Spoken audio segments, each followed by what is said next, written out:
Hello there, I'm Barbara Serra. These are the top stories on Al Jazeera. The Boston bombings have been described by US President Barack Obama as a heinous and cowardly act. 3 people died and 176 were injured in the blasts. It's thought the explosives were stuffed into pressure cookers. Al Jazeera's Alan Fisher reports from Boston.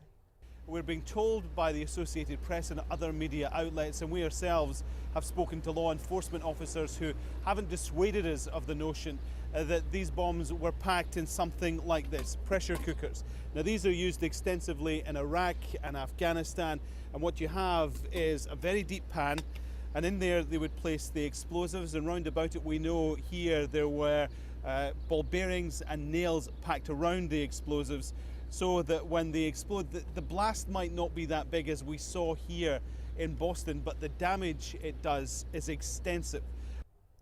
United Nations humanitarian chiefs are calling on world leaders to stop the war in Syria.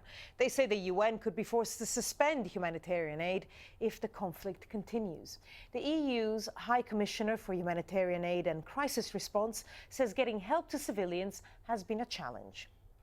The more fighting intensifies, the tougher it becomes for humanitarian workers, and even the most experienced among them find it terrible to see the desperation of families and not being able to reach out to them.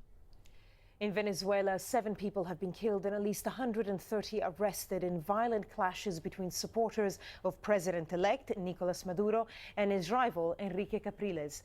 Maduro has accused opposition leader Capriles of inciting a coup. Lots more on the results of the Venezuelan elections and everything else that we have been covering on the channel, on the website. The address on your screens right now, aljazeera.com. Those were the headlines on Al Jazeera. That's all from me, Barbara Serra. Bye-bye.